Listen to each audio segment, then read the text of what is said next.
Me friends and ఫ్యామిలీతో సరదాగా బయటకు వెళ్ళటానికి కారు లేదా అయితే వెంటనే ఈ నెంబర్కి కాల్ చేయండి. సార్ గిరిబాబు గారు నమస్తే సార్. నమస్తే అండి. సార్ గిరిబాబు గారు, చాలా మంది హోమ్ లోన్ తీసుకున్నాక కొన్ని సంవత్సరాల పాటు కట్టిన తర్వాత ఇంకొక 5-6 ఇయర్స్ ఉన్నాయంటేనో చాలా మంది చేతిలో డబ్బులు వచ్చాక, అంటే ఏదన్నా ల్యాండ్ అమ్మినప్పుడు వాళ్ళకు ఒక 10 లక్షలు 20 లక్షలు ఎంతో కొంత వస్తాయి కదా. సరే, ఆ వచ్చిన డబ్బును తీసుకెళ్ళేసి ముందుగానే గడువుకు ముందే హోమ్ లోన్ క్లోజ్ చేద్దాం అనుకుంటారు, అంటే ప్రీ క్లోజర్. సో గడువు కంటే ముందే హోమ్ లోన్ క్లియర్ చేద్దాము అన్న ఆలోచన వచ్చినప్పుడు ఎటువంటి విషయాలను మనం తప్పనిసరిగా తెలుసుకోవాలి అంటారు? బ్యాంకు వాళ్ళని సంప్రదించి ఎటువంటి విషయాలను మనం తెలుసుకోవాలి అంటారు అసలు? నార్మల్గా ప్రీ క్లోజర్ ఇది మీరు అన్నట్టుగా ఎండ్ ఆఫ్ ద ఫ్యాగన్లో చేయకపోవడమే మంచిది. ఎందుకంటే బ్యాంక్ ఇంట్రెస్ట్ అనేది ఎలా క్యాలిక్యులేట్ చేస్తారు? సపోజ్ మీరు ఒక 10 లక్షల రూపాయలు లోన్ తీసుకున్నారు. ఆ 10 లక్షల రూపాయలు ఒక 20 సంవత్సరాలు తీసుకున్నారు అనుకోండి. ఈ 10 లక్షలకి లోన్కి సంబంధించి పీరియడ్ 20 ఇయర్స్ సంబంధించి మొత్తం అంతా పీరియడ్కి కలిపి ఇంట్రెస్ట్ క్యాలిక్యులేట్ చేస్తారు. ఈ క్యాలిక్యులేషన్ ఎలా చేశారంటే మాన్యువల్ ఎవరు చెప్పలేరు. ఇది ఒక సాఫ్ట్వేర్ ద్వారా జరుగుద్ది. ఈ 10 లక్షల రూపాయల total outstanding 20 years period calculate చేసి దానికి ఈఎంఐలుగా డివైడ్ చేసేస్తారు. ఈఎంఐలో 2 కాంపోనెంట్స్ ఉంటాయి, ప్రిన్సిపల్ కాంపోనెంట్, ఇంట్రెస్ట్ కాంపోనెంట్. మీరు ఫస్ట్ మంత్ ఏదైతే ఉందో 20 ఇయర్స్ పీరియడ్లో కట్టే ఇంట్రెస్ట్ ఫర్ 20 ఇయర్స్కి ఉంటుంది. అందుకే ఇంట్రెస్ట్ ఏమో 99% ఉంటుంది, 1% ప్రిన్సిపల్కి వెళ్ళిపోద్ది. సెకండ్ మంత్ మీకు ఈఎంఐ ఈక్వల్గా లేకపోతే ప్రతి నెల కట్టే వాళ్ళకి ఇబ్బంది అవుతుంది కదా, అందుకే దీన్ని ఈక్వల్గా డివైడ్ చేసేస్తారు. చేసి రెండో నెల మొదటి నెలలో కట్టిన ప్రిన్సిపల్ ఉందే అది వెళ్ళిపోతుంది ఆటోమేటిక్గా. ఇది సిస్టమ్ జనరేట్ చేసేస్తారు. ఇది మీరు ఎలా క్యాలిక్యులేట్ చేశారంటే మాన్యువల్గా ఎవ్వరు సమాధానం చెప్పలేరు, కేవలం సిస్టమ్ జనరేటెడ్ ఇది. సెకండ్ మంత్ ఎంత అవుతుంది? ఇంకా 19 ఇయర్స్ 11 మంత్స్ ఉంటుంది ఆ బ్యాలెన్స్ అమౌంట్. అందులో ఫస్ట్ మంత్ యొక్క ప్రిన్సిపల్ తీసేస్తారు. కనుక సెకండ్ మంత్ ఇన్స్టాల్మెంట్లో ప్రిన్సిపల్ అమౌంట్ పోను remaining interest only for 19 years 11 months ఉంటుంది. అందుకే కొంచెం కాంపోనెంట్ ఆఫ్ ప్రిన్సిపల్ పెరుగుద్ది, కాంపోనెంట్ ఆఫ్ ఇంట్రెస్ట్ కొంచెం తగ్గుద్ది. థర్డ్ మంత్, ఫోర్త్ మంత్ అలా వెళ్తూ ఉంటుంది. కానీ మీరు లెక్కేయండి, ఆల్మోస్ట్ ఒక 10-12 ఇయర్స్ అయ్యేపటికి మెజారిటీ ఆఫ్ ఇంట్రెస్ట్ అయిపోతుంది. ఇక ఇంట్రెస్ట్ అయిపోయి అక్కడ నుంచి ఏమవుతుందంటే రివర్స్ అవుతుంది. ప్రిన్సిపల్ ఏమో పెరుగుద్ది, ఇంట్రెస్ట్ తగ్గుద్ది. ఇక చివరి 5 ఇయర్స్లో మాక్సిమం ప్రిన్సిపలే ఉంటుంది, పెద్దగా ఇంట్రెస్ట్ ఎక్కువ ఉండదు. ఎందుకంటే అక్కడ పీరియడ్ తగ్గిపోతుంది కాబట్టి. కనుక ఇక్కడ tenure is very very very important in home loans. అందుకనే మనము ఎప్పుడైనా సరే హోమ్ లోన్ తీసుకునేప్పుడు 20 ఇయర్స్ పెట్టుకుంటే నేను తొందరగా క్లియర్ చేయాలి అంటే అదేదో ముందు చేయండి. మొదటి 5 years 6 years less than 10 years చేయండి. ఇక 10 తర్వాత బెటర్ చేయకపోవడం బెటర్. ఎందుకంటే ప్రిన్సిపలే ఉంటుంది అక్కడ, పెద్దగా ఇంట్రెస్ట్ ఏ ఉండదు, అంత తినేసాడు ముందే. కనుక మీరు అక్కడ ప్రిన్సిపల్నే కడుతున్నారు కాబట్టి అదేదో కంటిన్యూ చేసుకొని బ్యాలెన్స్ అమౌంట్ మొత్తం అలా కట్టకుండా, మీరు అన్నట్టుగా ల్యాండ్ ఏదో వచ్చినప్పుడు అది కట్టకుండా దాన్ని ఎక్కడ ఇన్వెస్ట్ చేసుకోండి. సో అలా చేయాలి తప్ప ఫ్యాగన్లో చేయొద్దు. ఏం చేసినా ముందే చేయాలి, నెంబర్ 1. నెంబర్ 2, ఇది లోన్ వచ్చి మీది ఫిక్స్డ్ ఇంట్రెస్టా ఫ్లోటింగ్ ఇంట్రెస్టా చూసుకోవాలి ఫస్ట్. ఫిక్స్డ్ ఇంట్రెస్ట్ అనుకోండి, దానికి కొన్ని ట్యాక్స్ ఛార్జెస్ ఉంటాయి. ఫిక్స్డ్ ఇంట్రెస్ట్ కనుక క్లియర్ చేస్తే ప్రీ క్లోజింగ్ ఛార్జెస్ ఉంటాయి. అదే మీరు ఫిక్స్డ్ కాకుండా ఫ్లోటింగ్ రేట్ అనుకోండి, కానీ ఈ రోజుల్లో మెజారిటీ 99% అంతా ఫ్లోటింగే తీసుకుంటున్నారు, ఫిక్స్డ్ తీసుకోవట్లేదు. ఆ ఫిక్స్డ్ తీసుకున్న తొలి 3 సంవత్సరాలు, తొలి 4 సంవత్సరాలు, 5 సంవత్సరాలు మాత్రమే ఫిక్స్డ్ ఉండి తర్వాత ఫ్లోటింగ్లో కన్వర్ట్ అయిపోతుంది. అది అలాంటివి ఉన్నప్పుడు ఎప్పుడైతే ఫ్లోటింగ్ ఉంటామో అప్పుడే క్లోజ్ చేస్తే బెటర్. అంతేగాని ఫిక్స్డ్ పీరియడ్లో చేయొద్దు. చేస్తే ఏమవుతుందంటే ప్రీ క్లోజర్ ఛార్జెస్ అది 3-4% పడిపోతుంది, అనవసరంగా బర్డన్ చేసే వాళ్ళకు. కనుక అలా చేయొద్దు. ఏదన్నా కూడా డిఫర్ చేయండి దాన్ని. మీరు ఏది చేసినా కూడా ఆఫ్టర్ ఫిక్స్డ్ ఇంట్రెస్ట్ టర్మ్ అనే ఫిక్స్డ్ టెన్యూర్ అయిపోయిన తర్వాత ఫ్లోటింగ్ ఇంట్రెస్ట్లోకి వెళ్ళాక అప్పుడు చేయండి తప్ప ముందైతే చేయొద్దు. సో అట్లా మనము ప్లాన్ చేసుకోవాలి. రెండోది. సో మూడోది, మీరు యాక్చువల్గా ఎప్పుడైతే క్లోజ్ చేయాలనుకుంటున్నారో క్లోజ్ చేయడానికి 1 మంత్ ముందే బ్యాంకుకి నోటీస్ ఇవ్వాలి, ఐఎమ్ గోయింగ్ టు క్లోజ్ ఇదంతా అని. అలా ఇవ్వడం వల్ల ఏమవుతుందంటే బ్యాంక్ వాళ్ళు డాక్యుమెంట్స్ వాళ్ళ ప్రతి బ్రాంచ్లో పెట్టుకోరు. వాళ్ళొక హెడ్ ఆఫీస్ ఉంటుంది, హెడ్ ఆఫీస్లో లాకర్లో పెట్టేసి ఉంటారు, అక్కడి నుంచి తెప్పిస్తారు. మనకు ఆ టైం డిలే తగ్గిపోతుంది. మనం క్లోజ్ చేశాక వాళ్ళు తెప్పించేటప్పుడు అప్పటికి ఇంకా టైం విలే అయిపోతుంది. మనం డబ్బులు కట్టేశాక మనకు రావాలిగా డాక్యుమెంట్స్, సేమ్ డే ట్రాన్సాక్షన్ అయిపోతాయి. అందుకే ముందుగా ఇన్ఫార్మ్ చేయాలి కంపల్సరీ. అలా చేస్తే మనకు క్యాష్ అండ్ క్యారీ అయిపోతుంది, ఇటు క్లియర్ అయిపోద్ది లోను, నెక్స్ట్ ఇమీడియట్లీ డాక్యుమెంట్స్ కూడా వచ్చేస్తాయి. అంతగాని ఇట్లా మేము సమాచారం ఇవ్వకుండా డైరెక్ట్గా వెళ్తే వాళ్ళు టైం తీసుకుంటారు. మళ్ళీ టక్కని ఒక 5 లక్షలు 10 లక్షలు తీసుకుని వెళ్ళేసి ఇవ్వరు వాళ్ళు. అక్కడ లాకర్లో ఉంటాయి, హెడ్ ఆఫీస్లో ఒక ప్రాపర్ ఛానల్లో తెప్పించాలి వాళ్ళు. సో ఇట్లా మనకు అఫీషియల్ కమ్యూనికేషన్ ఉంది, they are paying the loan, clearing loan ఒక 1 వీక్లో అయిపోతున్నప్పుడు వాళ్ళు ప్రాసెస్ ముందే స్టార్ట్ చేసేస్తారు. మనకు టైం డిలే అనేది ఉండదు, తగ్గిపోతుంది. సో అలా చేసుకోవచ్చు. రెండోది, చాలామంది క్లోజ్ చేసేటప్పుడు నియర్ బై ఈఎంఐకి తేదీకి దగ్గరగా ఉన్నప్పుడు చేస్తే బెటర్. క్యాల్కులేషన్ ఈజీ అయిపోతుంది. లేదా మీరు ఈఎంఐ ఒక 10వ తారీఖు ఉంటే ఓకే, మీరు 1వ తారీఖు వెళ్ళి క్లోజ్ చేశారనుకోండి, వాళ్ళ 20 డేస్కి ఇంట్రెస్ట్ చేస్తారు, అదంతా మంత్కి ఇంట్రెస్ట్ చేసేస్తారు. ఫస్ట్ మంత్కి ఈఎంఐ తీసేసుకొని రిమైనింగ్ అమౌంట్ మీద క్లోజ్ చేస్తారు. ఇది పార్షల్ పేమెంట్ అయితే.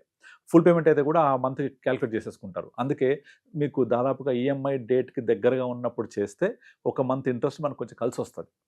దాంట్లో అయిపోతుంది. ఈఎంఐ డేట్తో సమానమా లేకపోతే ఒకరోజు అటు ఇటుగా ఉంటే మీకు ఈజీగా అవుతుంది. లేదు అంటే ఇక ఇంకొక 10 రోజుల్లో ఉందనగా లేదా 15 డేస్ మధ్యలో మిడ్ ఆఫ్ ది మంత్ చేస్తే ఆటోమేటిక్ ఇంకో ఫుల్ ఈఎంఐ పడిపోతుంది. ఫుల్ ఈఎంఐ అన్నెసరిగా మనం కడుతున్నాము, బట్ అది క్యాల్కులేట్ చేసేస్తుంది సిస్టమ్. అది చేసేసి ఈఎంఐ యాడ్ చేసి పడేస్తుంది.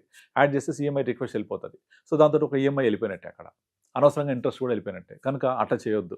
మనము ఎప్పుడైతే క్లోజ్ చేద్దాం అనుకున్నామో నియరెస్ట్ డేట్ ఆఫ్ ఈఎంఐ ఎప్పుడుందో అంతకు ఒక రోజు ముందు లేక ఆ రోజు లేకపోతే నెక్స్ట్ డే అలా క్లోజ్ చేసేసాలి ఇంట్రెస్ట్. అప్పుడు మనకు ఇంట్రెస్ట్ కొంచెం కలిసి వస్తుంది. తర్వాత ముందుగా సమాచారం ఇస్తే మనకు వాళ్ళు ఆ డాక్యుమెంట్స్ తెప్పించి పెడతారు.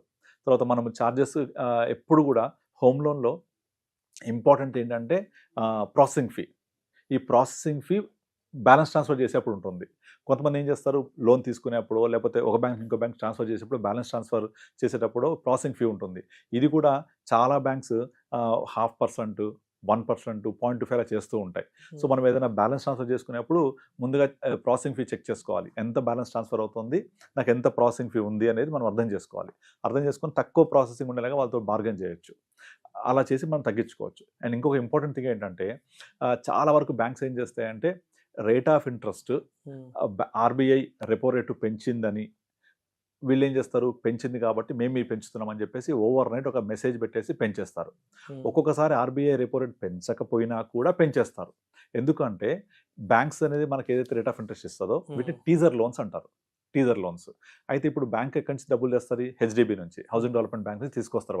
వాళ్ళు తెచ్చేప్పుడు ఒక రేట్ ఆఫ్ ఇంట్రెస్ట్ ఉంటుంది, మనకి ఇచ్చేప్పుడు ఇంకొక రేట్ ఆఫ్ ఇంట్రెస్ట్ ఉంటుంది. ఈ డిఫరెన్స్ అమౌంట్ అనేది తక్కువ ఉంటుంది యాక్చువల్గా. అంటే వీళ్ళు బ్యాంక్ బయట నుంచి 10% ఇస్తే మనకు 9గా ఇస్తారు. ఎందుకు తక్కువకి ఇస్తారు అంటే ఆ డిఫరెన్స్ అమౌంట్ బ్యాంక్ భరిస్తుంది. అది వాళ్ళ సబ్సిడీ రూపంలో వస్తుంది, అది వేరే విషయం వస్తుంది. అయితే ఏం చేస్తారు వాళ్ళు, సడన్గా మాకు అక్కడ 10% నుంచి 12 అయింది కాబట్టి మీ 9% మేము 11 చేస్తున్నాం అని చెప్పేస్తారు. దీనికి ఆర్బీఐ రెపో రేట్తో సంబంధం లేదు. కనుక వాళ్ళు ఇచ్చే డిస్కౌంట్స్ని అడ్జస్ట్ చేసుకుంటారు ఇంటర్నల్గా. కనుక ఒక 5 వ్యక్తులు, ఒకరు ప్రభుత్వ ఉద్యోగి, ఒకరు పెద్ద ప్రైవేట్ కంపెనీ ఎంఎన్సీ కంపెనీ ఉద్యోగి, ఒకతను బిజినెస్ మ్యాన్, ఒకతను మిడిల్ క్లాస్ పర్సన్ అనుకోండి. ఈ నలుగురు ఒకరోజు వెళ్ళి లోన్ తీసుకుంటే ఒక 6 నెలలకో సంవత్సరానికో ఈ నలుగురు రేట్ ఆఫ్ ఇంట్రెస్ట్ సేమ్ ఉండదు, ఆటోమేటిక్గా మారిపోతుంది. గవర్నమెంట్ ఆఫ్ ఇండియా పనిచేసే ఎంప్లాయీకి ఒకలాగా ఉంటుంది, ఒక 1 ఇయర్ తర్వాత ఒక ప్రైవేట్ ఎంప్లాయీ ఎంఎన్సీలో చేసేదానికి ఒకలాగా ఉంటుంది, బిజినెస్ పర్సన్కి ఒకలాగా ఉంటుంది. వేరే ఎవరైనా కనుక ఒక మంత్ డిఫాల్ట్ అయితే అతనికి ఒకలాగా ఇంట్రెస్ట్ ఉంటుంది. ఎందుకు మారింది అంటే బ్యాంక్ డిస్క్రిషనరీ, ఎవరు సమాధానం చెప్పదు దీనికి ఎందుకు మారింది అనడానికి. మరి ఒకే 10-15 మంది కస్టమర్లకు ఒకే రోజు ప్రాసెసింగ్ చేశారు కదా లోను, అందరి మార్చారంటే మార్చారు. అది ఎందుకు మారుద్ది, ఎందుకు ఎలా మారింది ఎవ్వరు సమాధానం చెప్పారు. బట్ డెఫినెట్లీ పెరిగిపోయి ఉంటుంది. మీరు చెక్ చేసుకోండి, ఎవరైనా చెక్ చేసుకోండి, తీసుకుంటే ఎంత ఉంది, ఇవాళ ఎంత ఉంది. దీనికి బ్యాంక్ ఆర్బీఐ రెపో రేట్ మాత్రమే కాదు, చాలా ఎక్స్టర్నల్ ఫ్యాక్టర్స్ కూడా ఉంటాయి. సపోజ్ మీరు కనుక ఒక్క ఈఎంఐ బౌన్స్ అయిందంటే దట్స్ ఆల్. మనకు ఏమవుతుంది, ఈఎంఐ బౌన్స్ అయినందుకు మీరు నమ్మకమైన కస్టమర్ కాదు, కనుక మీకు నేను పెంచేస్తాం ఇంట్రెస్ట్ రేట్. మీకు నేను సబ్సిడీ ఇవ్వము, మేము తెచ్చే లోన్కి సబ్సిడైజ్ చేసి మీకు ఇంట్రెస్ట్ ఇస్తున్నాం, కనుక మీకు ఈఎంఐ అది, కనుక మీకు ఇంట్రెస్ట్ రేట్ కొంచెం పెంచేస్తాం. ఈ పెంచేటప్పుడేమో ఒక మెసేజ్ ద్వారా పెంచేస్తారు. అదే పెంచిన తర్వాత మనం కనుక తగ్గించాలి అంటే బ్యాంక్ వెళ్ళి ప్రాసెసింగ్ ఫీ కట్టాలి. అంటే మనకు అవుట్స్టాండింగ్ ఎంత ఉందో దాని మీద ఒక 0.25% కట్టి బ్యాంక్ ఒక రిక్వెస్ట్ లెటర్ ఇచ్చి ఇట్లా ఇంట్రెస్ట్ రేట్స్ తగ్గినాయి కాబట్టి కొంచెం తగ్గించండి అని అడిగితే ఈ మధ్య జరుగుతుంది. అది కంటిన్యూస్గా ఇన్ఫ్లేషన్ వల్ల, యుఎస్ ఇష్యూస్ వల్ల అందరి ఇంట్రెస్ట్ పెరిగిపోయాయి కదా. 7.5, 8 నుంచి 9.5, 10కి వెళ్ళిపోయాయి. ఇప్పుడు బ్యాంక్స్ అని మళ్ళీ 9 చేస్తున్నాయి. అయితే డిఫాల్ట్గా చేయదు అది. రెపో రేట్ తగ్గింది, ఇంట్రెస్ట్ తగ్గుతున్నాయి అన్ని బ్యాంకులు. ఇంతకుముందు కొత్త లోన్స్ 8.5, 9 ఇచ్చేవాళ్ళు. ఇప్పుడు కొత్త లోన్స్ 7.75కి వచ్చేసాయి దాదాపుగా. కానీ మన ఎగ్జిస్టింగ్ లోన్ తగ్గదలా. దాన్ని ఏం చేస్తారు వాళ్ళు, ఎగ్జిస్టింగ్ లోన్ తగ్గించాలంటే మనము వాకిన్ అయ్యి వెళ్ళి ప్రాసెసింగ్ ఫీ కట్టి రిక్వెస్ట్ కట్టిస్తే అప్పుడు తగ్గిస్తారు. అదే పెంచేటప్పుడేమో ఓవర్ నైట్ పెంచేస్తారు. జస్ట్ ఒక మెసేజ్ పెడతారు మనకు, డ్యూ టు సిఎల్ఆర్ అది మన పెరగడం వల్ల మేము మీ ఇంట్రెస్ట్ రేట్ పెంచేస్తున్నాము, so EMI will continue same but tenure will increase. అందుకే మీరు ఎవరైనా అడగండి, తీసుకున్నప్పుడు 20 సంవత్సరాలు ఉంది, ఇవాళ 20 సంవత్సరాలు అయిపోయింది, 30 అయిపోయింది, 26 అయిపోయింది చెప్తూ ఉంటారు. కారణం ఏంటంటే టెన్యూర్ పెరుగుతుంది, ఈఎంఐ పెంచారు, ఈఎంఐ మన బర్డన్ అవుతుంది కాబట్టి. ఆ టెన్యూర్ పెంచేసి చాలా ఇబ్బంది పెడతారు. అంటే అప్పటిదాకా 20 సంవత్సరాలు ఉంది కదా అని మనం ఒక 5 ఏళ్ళు కడితే మళ్ళీ అది 20 ఏళ్ళు అయి కూర్చుంటుంది. అంటే 5 ఏళ్ళు కట్టినంత పోయినట్టే. సో ఈ ఎస్ఎల్ఆర్ పెరిగింది కదా అని చెప్పేసి వాళ్ళు పెంచేప్పుడేమో మెసేజ్ పెట్టి పెంచేస్తారు. బట్ తగ్గించాలంటే మాత్రం డెఫినెట్లీ మనం కష్టపడాలి, బ్యాంక్ వెళ్ళాలి, వాకిన్ వెళ్ళి ఒక రిక్వెస్ట్ లెటర్ ఇచ్చి ప్రాసెసింగ్ ఫీ ఇచ్చి పే చేసి తగ్గించుకోవాలి. ఇంత కష్టపడాలి, ఇవన్నీ చూసుకోవాలి. మనం హోమ్ లోన్ తీసుకున్నప్పుడు మన ప్రాసెసింగ్ ఫీ ఎంత ఉంది, ఇంట్రెస్ట్ రేట్స్ ఎలా పెరుగుతున్నాయి, ఎలా తగ్గుతున్నాయి, ప్రివేలింగ్ రేట్ ఆఫ్ ఇంట్రెస్ట్ ఎంత, మన రేట్ ఆఫ్ ఇంట్రెస్ట్ ఎంత నడుస్తోంది అని బ్యాంకుకి వెళ్ళి ఎంక్వైరీ చేస్తూ, ఇప్పుడు కొత్త వాళ్ళకి ఎంత ఇస్తుండ్రు, నాది ఎంత ఉంది, నేను ఆ రేటుకి రావాలంటే ఎంత ఎక్స్ట్రా పే చేయాలి. ఎగ్జాక్ట్లీ సేమ్ రేటుకి రాకపోయినప్పటికీ మీరు ప్రాసెసింగ్ పే చేస్తే మిమ్మల్ని 1.5% తగ్గించేస్తారు. ఆటోమేటిక్గా మీ టెన్యూర్ చాలా తగ్గిపోతుంది. నా హోమ్ లోన్ తీసుకున్నప్పుడు నేను 10 years తీసుకున్నాను. అది ఇంట్రెస్ట్ రేటు 10.5 కూడా వెళ్ళిపోయింది. నేను వెళ్ళి వాకిన్ వెళ్ళి వాళ్ళు రిక్వెస్ట్ చేస్తే 9కి చేశారు. మళ్ళీ తగ్గింది, మళ్ళీ పెరిగింది. అలా చేసి లాస్ట్కి వచ్చేప్పటికి ఒక 1-2 monthsలో ఉన్న ముందు ఫస్ట్ డే 1 టెన్యూర్ ఎంత ఉందో ఆల్మోస్ట్ క్లోజింగ్ టెన్యూర్ కూడా అంతే వచ్చింది. సో అట్లా మనం చూసుకుంటూ ఉండాలి. అండ్ వీటన్నిటికంటే ఇంపార్టెంట్, చాలా మంది నా డబ్బులు ఉంటే నేను క్లోజ్ చేస్తాను ఫీల్ అవుతారు కదా, అలా చేయొద్దు. ఎందుకంటే మనము ఇన్వెస్ట్ చేసుకుంటూ పోతే the power of compounding, rate of interest ఎక్కువ ఉంటుంది. రేట్ ఆఫ్ గ్రోత్లో 12-15% ఉంటుంది. కట్టేది ఎంత, 7-8%. సో మీరు అలా ఇన్వెస్ట్ చేసుకుంటూ వెళ్ళండి, డెఫినెట్లీ మీకు వచ్చే వాల్యూ ఎక్కువ ఉంటుంది రాదర్ పేయింగ్ ద లోన్. మనం చాలాసార్లు చెప్పుకున్నాం ఇంతకుముందు, మీరు అద్దె ఇంట్లో ఉండాలా, సొంత ఇల్లు కొనుక్కోవాలని. మీరు అద్దె ఇంట్లో ఉండి ఆ రిమైనింగ్ ఈఎంఐ అమౌంట్ ఇన్వెస్ట్ చేస్తూ పోండి, ఓ 10 కోట్లు అవుతుంది. ఆ ఇల్లు ఎంత 1 crore పెట్టి కొనుక్కుంది, 2 crores కూడా అవ్వదు కదా. అట్లా వాళ్ళకి బ్యాంక్ క్లియర్ చేసే బదులు ఇన్వెస్ట్ చేయండి, డెఫినెట్లీ చాలా ఎక్కువ ఉంటుంది. Thank you sir. Thank you అండి.